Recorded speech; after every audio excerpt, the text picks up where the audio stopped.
মানে এরকম সিচুয়েশন আমরা পড়িনি, ঠিক আছে।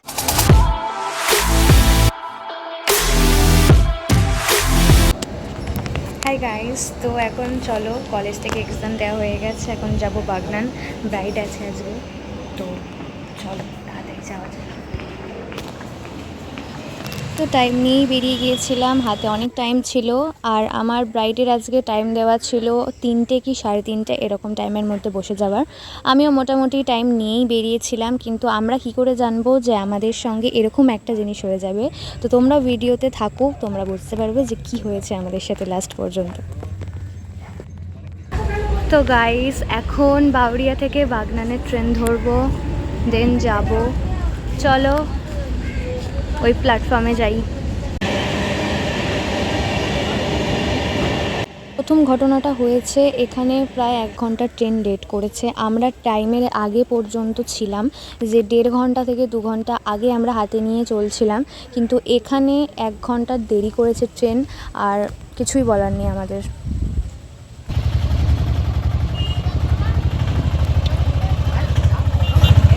আমাদের আর কিছু বলার নেই, আমরা মানে সেই সকালবেলা বেরিয়েছি, আমি তো কলেজ করে আসছি, আর এখানে আমার টাইম না হলে অটো ছাড়ে না, এটা একটা বড় ব্যাপার।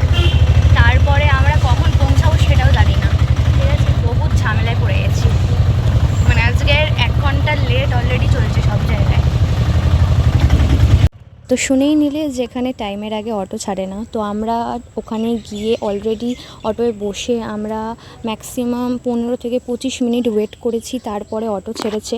ইনফ্যাক্ট আমরা যে লোকেশনটায় গেছি সেটা একদম সব থেকে শেষ লোকেশন ওখানের মধ্যে।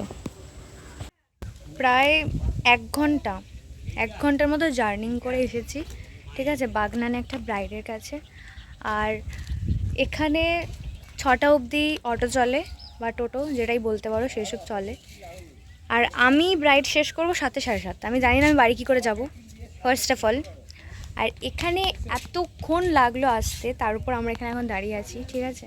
আমার 3টের সময় টাইম দিয়ে দিয়েছি ব্রাইডকে, এখন বাজে 4:30, ঠিক আছে। তো তার বেশি কোনো চাপ নেই, সে বাড়ি থেকে লোক পাঠিয়েছে, এখন আমরা এখানে দাঁড়িয়ে আছি। আমরা এখন জানি না যে এসে তো গেছি, কিন্তু যাবো কী করে, যাবো কী করে। আমরা সত্যি কেউ কিছু জানি না যে আমরা এখানে বাড়ি যাবো কী করে, মানে এসে তো গেছি, কিন্তু বাড়ি যাওয়াটা এখন টাফের ব্যাপার হয়ে গেছে। আর মানে শুধু ব্রাইড না, ব্রাইডের ওখানেও পার্টি মেকআপও হবে, এখন কি হবে কিচ্ছু জানি না। বাড়ি যাব আদেও সেটা কিচ্ছু জানি না, ঠিক আছে। আমার একটু জল দাও না এখান থেকে, কিছু ঠান্ডা জল। আচ্ছা, আপাতত আমি এইটা কিনেছি এখন মুডটা ঠিক করার জন্য, আমি খাই এখন। তাড়াহুড়ো করে ব্রাইডের কাছে পৌঁছাই, কারণ আমরা টাইমের থেকে অলরেডি 2.5 ঘন্টা লেটে চলছিলাম এবং আমাদেরকে ফিরতেও হবে। তো আমরা ব্রাইডের বাড়ি থেকে অপেক্ষা করছিলাম যে কখন নিতে আসবে, তো সেটার জন্য আমাদের অনেকটা লেট হয়েছে। তো যাই হোক, আমরা টাইমে একদম ব্রাইডকে ছাড়ার চেষ্টা করেছিলাম, কিন্তু একটা সমস্যা হয়েছে যে ওখানে যারা বলেছিলেন পার্টি মেকআপ করবে, তাদের মধ্যে একটা খুব সমস্যা হয়ে গিয়েছিল যে অ্যাকচুয়ালি হবে কি হবে না, কারণ আমাকেও টাইমে বাড়ি আসতে হবে। তো আমি ওখানে একজনের পার্টি মেকআপ কমপ্লিট করে আমি এসেছি। আর ওখানে একটা সমস্যা হচ্ছে, গাড়ি ঘোড়া চলে না। যেহেতু তোমরা দেখলে একটা গ্রামের মতো জায়গা, ওখানে গাড়ি ঘোড়ার ভীষণই সমস্যা। যে রুট দিয়ে এসেছি সেই রুট দিয়ে কিন্তু ব্যাক করা সম্ভব না, কারণ তোমাদের প্রথমেই বলে দিয়েছি যে 6টা থেকে 6:30 অবধি ওখানে লাস্ট অটো চলে। তো আমাদের এই দাদাবাড়িটা টাইমের মধ্যে আমাদের স্টেশনে পৌঁছে দিয়েছে অত রাতে, তো সেজন্য ভীষণই থ্যাংক ইউ। প্লাস পয়েন্ট হচ্ছে ব্রাইড কিন্তু আমাদের চেনা পরিচিতর মধ্যে হয়, তো সেজন্য একটা সুবিধা। মানে এত স্ট্রাগল করে এখন 11টা বাজে। আসো, আস্তে আস্তে আসো না, ঢোকেনি এখনো। মানে 11টা, মানে এরকম সিচুয়েশনে আমরা পড়িনি, ঠিক আছে। মানে যেখানে আমাদের 7:30 8টা কিংবা জোর 9টায় আমাদের এখান থেকে বেরিয়ে যাওয়ার কথা, আমরা ব্রাইড সাজিয়ে ওখানে আবার হঠাৎ করে একজন পার্টি মেকআপ। বাট ঠিক আছে, চলো, এখন আমরা ট্রেনের জন্য বসে আছি, বাড়ি তো যেতে পারবো না, এখান থেকে আমি সোজা মামার বাড়ি যাবো। চলে এসো, ট্রেন ঢুকে গেছে। ফাইনালি আমরা ট্রেনটা পেয়ে গেলাম। বাপরে বাপ, মানে ভগবান যে আছেন আমরা তো জানি, বিশ্বাসও করি, প্রত্যেকটা পদে পদে প্রমাণ দিয়ে দেয়। আমি আজকে যে কী লেভেলের হেডেক হচ্ছে, সকালে এক্সাম দিয়ে বেরিয়েছি, তারপরে ব্রাইড করতে এসে এত রাতে, আমাদের এরকম হয়নি, ফার্স্ট টাইম হলো আমাদের এরকম, মানে এরকম এক্সপিরিয়েন্স হয়নি। এত দূরে আমি আর ব্রাইড নিচ্ছি না। আমার মামার বাড়িটা ছিল অনেকটাই কাছে, আর আমার যখন ব্রাইডাল বুকিংয়ের খবরটা দিদুন জানতে পারে তখন আমাকে কিন্তু বলেই দিয়েছিল তোদের যদি লেট হয় তোরা কিন্তু আমার বাড়িতে চলে আসবি, আর সেটাই হয়েছে শেষ পর্যন্ত। স্টেশনে পৌঁছাই তখন কিন্তু অলরেডি 11টা বাজে, আর আমরা ঢোকার সাথে সাথে দেখি একটা ট্রেন বেরিয়ে গেছে। তো আমরা ভীষণই প্যানিক করছিলাম যে ওই ট্রেনটাই কিন্তু 11টার ট্রেন আর লাস্ট ট্রেন ছিল, কিন্তু অ্যাকচুয়ালি ওটা না, ওটা কিন্তু ছিল 10:30 ট্রেনটা। আমরা ফর্চুনেটলি ওই ট্রেনটাই পাই, আর ওই ট্রেনটা ধরেই আমরা আসি নলপুর। আমরা মামার বাড়ি যাব, ওখান থেকে কালকে আবার একাদশী, ভোরবেলা আমরা উঠে আবার বাড়ি যাব। তো আজকে রাতের জন্য ওদের আসার খবর শুনে দিদুন আগে থেকেই খাবার দাবার বানিয়ে রেখেছে, আর তোমরা কিন্তু আমার ফেসটা অ্যাভয়েড করো।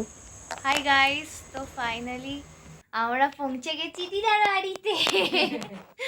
সকাল বেরিয়ে পড়েছি, এবার আমরা বাড়ি যাব বলে। আর আজকে ছিল একাদশী, সেজন্য সকাল সকাল আর কিচ্ছু না খেয়েই একদম ভোর ভোর বেরিয়ে পড়েছি। একটু বলি আগের দিনের গ্রুম আর ব্রাইডকে নিয়ে, তারা ভীষণই আন্ডারস্ট্যান্ডিং ছিল এবং তারা জানে যে তাদের ওখানকার রুটে ট্রেনগুলো কতটা, শুধু ট্রেন না ইনফ্যাক্ট অটো টোটো যাই হোক না কেন কতটা সেখানে আনঅ্যাভেলেবল, এবং কতটা টাইম ম্যানেজমেন্টের একটা ব্যাপার থাকে। আমি অনেকটা টাইম হাতে নিয়েও বেরিয়েছিলাম। ইনফ্যাক্ট আমি ব্রাইডকে অলরেডি সবসময় কনফার্ম করছিলাম যে আমার কিন্তু এতটা লেট হবে। তো সেই সব কিছু ম্যানেজ করে আমাকে ভীষণই সাপোর্ট করেছে যে তুমি করো, তোমার যতই লেট হোক না কেন তুমি এই রকম একটা নির্দিষ্ট টাইমের মধ্যে ছাড়লেই হবে। এত সকালবেলায় গঙ্গার ধারে ভীষণ ভালো লাগছে। তো চলো এখন বাড়ি যাওয়া যাক। দেখো কি সুন্দর ভিউ। যাতে এতটাই তাড়াহুড়োর মধ্যে ছিলাম যে ব্রাইড গ্রুম এবং সবাই বলেছিল যে তোমরা আজকে দিনটা থেকে যাও, নেক্সট মর্নিংয়ে বেরিয়ে যাবে। কিন্তু আমাদের নেক্সট মর্নিং একটু আর্জেন্ট কাজ থাকার জন্য আর অতটা দূর থেকে আমরা ট্রাভেল করে টাইমের মধ্যে আসতে পারবো না, তো সেজন্য ওই টাইমেই বেরোতে হয়েছিল। স্পেশালি থ্যাংক ইউ জানাতে চাই যে ভাইটা আমাদের দিতে এসেছিল, কারণ তার শরীর খারাপ থাকার সত্ত্বেও বিয়েবাড়ি অ্যাটেন্ড না করে শুধুমাত্র কেয়ারফুলি আমাদেরকে পৌঁছে দেওয়ার জন্য চলে এসেছিল। So very very thank you. Hi guys, তো ফাইনালি চলে এসেছি। কাল থেকে স্ট্রাগল মুড অন ছিল। বাই।